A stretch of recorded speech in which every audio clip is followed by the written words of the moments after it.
Before that, parents should broach the subject of sex as soon as their children can talk. In fact, when your child is 2, you could start discussing the relationship between Bob the Builder and Wendy. Didn't even know they had a relationship, so it's news to me. That is the advice from the United Nations Goodwill Ambassador for Sexual Health, the psychologist Hudella Leekens. Now, she's a former Miss Belgium, and that's a country she says is significantly more liberal than here. It's time, she says, we took off the blinkers.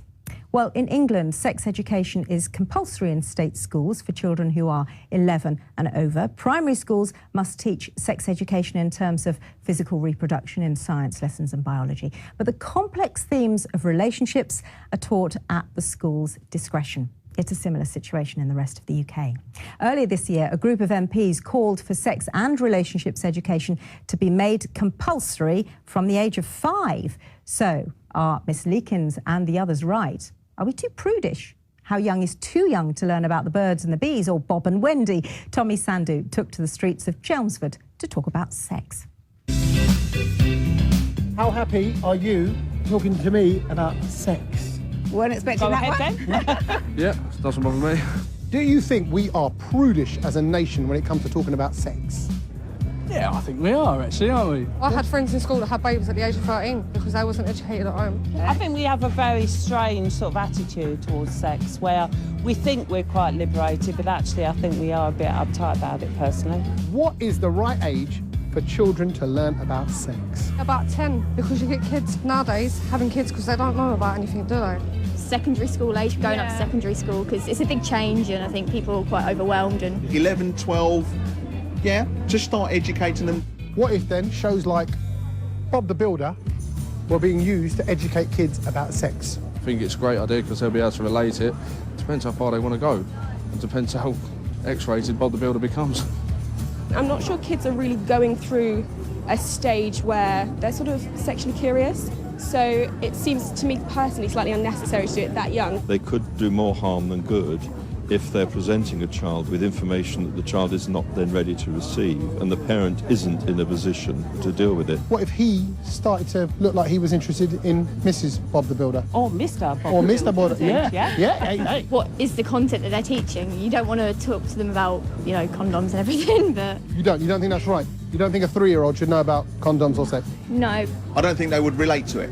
They just want to watch it, they want some fun and enjoyment. They don't necessarily need to understand about all the ins and outs, you know, pardon the pun, of sex education. They don't need that. They need to just be children.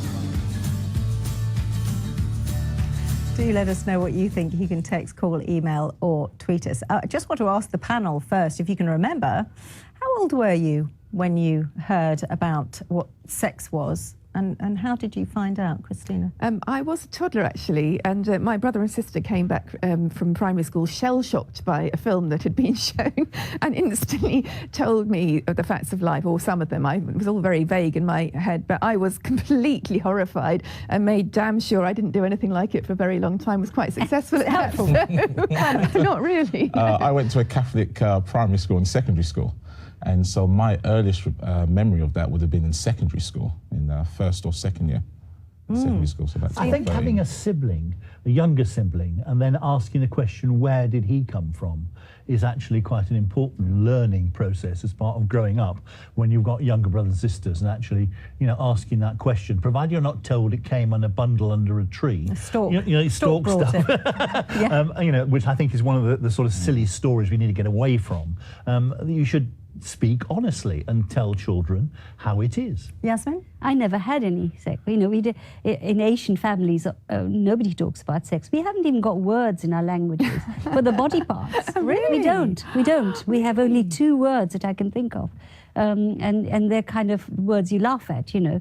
And so, yes, it was all learned through friends and giggling and in playgrounds, really. But there was no children. sex education. Did you change your mentality and make sure that they learnt quite early? How early did you tell your children? Yes, I mean, certainly with our daughter, we had conversations, but I think it's a really good idea because especially since we've got now becoming aware of child abuse starting at such a young age, and which I have been very shocked at because, you know, I lived in this kind of world, thinking it didn't happen to very little children. I think it's an imperative that we teach them the basics. But I've not been good at it. I've really not been good at it, I have to confess. I think it's vital that we actually are honest with children, and there's been so much sort of fantasy created for them to avoid actually that honesty that we need. And I think communicating with children in an honest, open way is one of the basic parts of helping a child grow up to be a mature adult and a successful adult as well. So we need to show, you know, what love means as well within that relationship, and how that not only Bob the Builder and so actually have a relationship, they actually do it in a loving way with each other because they care about each other.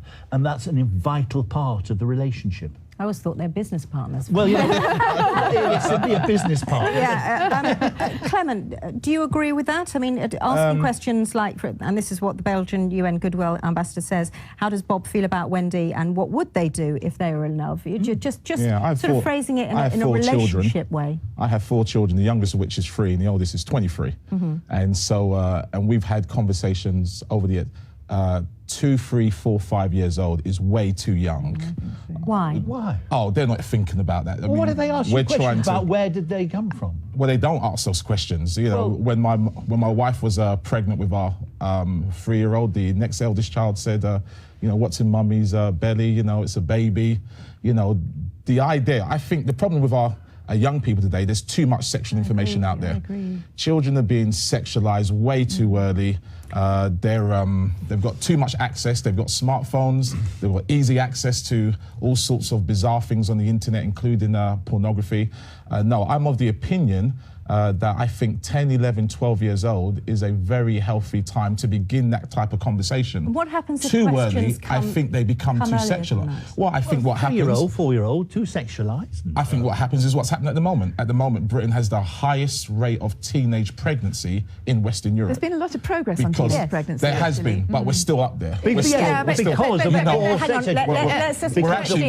the reverse on the immigration issue. We're very low on... Christina? I think give the poor kids a break. We live in a very, very sexualised culture. I think for little children, I don't think that paedophiles are lurking on every corner. Most paedophilia takes place in families anyway. Exactly. And so I don't think you need to be protecting a 2-year-old against paedophilia. I think that would be excessively cautious and it would cause more damage than would be gained. I think if you're a 2-year-old and your mother is pregnant and you want to know where your sibling came from, I think fine, and it's fine to give a perfectly innocuous response to that, to say, yes, mummy and daddy are having a baby. You don't need to go into all the details. Think of a 5-year-old. You know what they're like. That's not going to be enough. That would not be enough. No, and then I don't have any problem in saying, well, actually, you know, daddy did this. But what I don't think you should do, which this woman seems to be suggesting, is that you sit them down and say, now, darling, we need to have a big, serious discussion about sex, because I think it's too early. Yes, it's precisely because so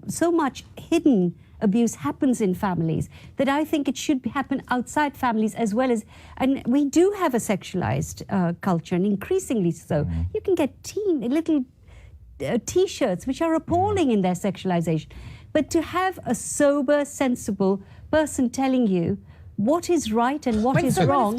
What, with a 5-year-old? They're being abused. My 5-year-olds are not sober. Do you realise how many young children are being abused? There are some lovely storybooks, picture storybooks, which enable children to get into this world in a sensible, easy way. You don't want sit-down instruction lessons to 3-year-olds, but you need to gradually. But she is saying as soon as they can talk, and I think that's too young. Well, what about if it's about relationships first? So you talk about love, and absolutely it may go on to what happens when 2 people are in love. And one of the big issues actually in relation to teenage pregnancy, I did a piece on teenage pregnancy for the Sunday Times last year, and it was really sad talking to some of the girls because they were so pressurised into having sex when they were children, really, and with no joy at all. They didn't associate sex with joy or pleasure or love or anything. It was just a thing you felt there was huge peer pressure to do. And I think to talk talk about relationships is really important, and it should certainly be in that context. And it's something you mentioned, teen pregnancy. They've fallen by more than 40% since 1998. Yeah. They are still amongst some of the highest in Western Europe. And I think part of the reason is because there's too much information out there for young people too early, too soon. No, you can't have too much information. You actually need to be helping the child grow into an adult in a natural way and answering their questions and not make it all feel a bit dirty or a bit hidden. Yeah, no one's saying that. But that is what is going on very often. This is why people get into pornography. Well, can I ask you a question? Is there too much information? Because isn't the point that the government guidelines came out 15 years ago, way before the internet revolution, as Christina says? Now children can find anything they want on the internet, and then sex and love is portrayed in a very difficult and different way. Exactly my point, and that is why we should be, from the earliest age, making it quite clear that sexual behaviour is part of good, loving relationships. So do you think 2-year-olds need to know about sex? Well, it's the way in which you help them grow up. I mean, and you at two. No, you don't give them the whole lot at 2. So what it's not like that. You don't give them a whole lot at 2. You actually help them answer their questions at 2, 3, 4, 5, and there'll be deeper questions, as you say. And if they're not, at 5 o'clock, they have 5 years old. This woman is not talking about whether they're asking questions. She is saying you should sit down and talk about it. That is silly, but you don't actually sit down and talk. You tell stories. What about, you work with them in a sense. What about a GCSE? Another thing she's suggesting, a GCSE in sex and loving a relationship. No. So that in other words, it's compulsory. It is something that all children need to talk about in school. It's compulsory anyway. I am amazed at the some bits of it are compulsory.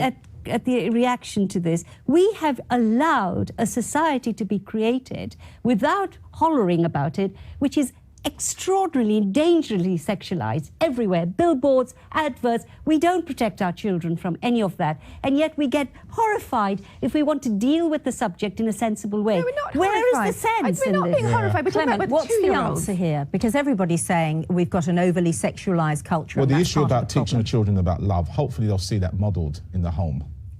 Hopefully, when they see mummy and daddy, I mean, every time I hug my wife, my kids go, oh, mummy and daddy are hugging each other. And they're like, you know. And other times when I hug my wife, they will want to join in and we have a group hug. And so they're seeing, seeing love modelled in the home, in a marriage, and they're seeing it there. So, fine for your kids, but the problem is there are loads of children who are not growing up in that loving environment. They are growing up in broken homes, in homes where, frankly, the sexualization of children and abuse is a part of their lives. And that makes it even more dangerous. That makes it even more dangerous. They should have some education. That makes it even more dangerous trying to teach them that outside of the home where it's not being modelled.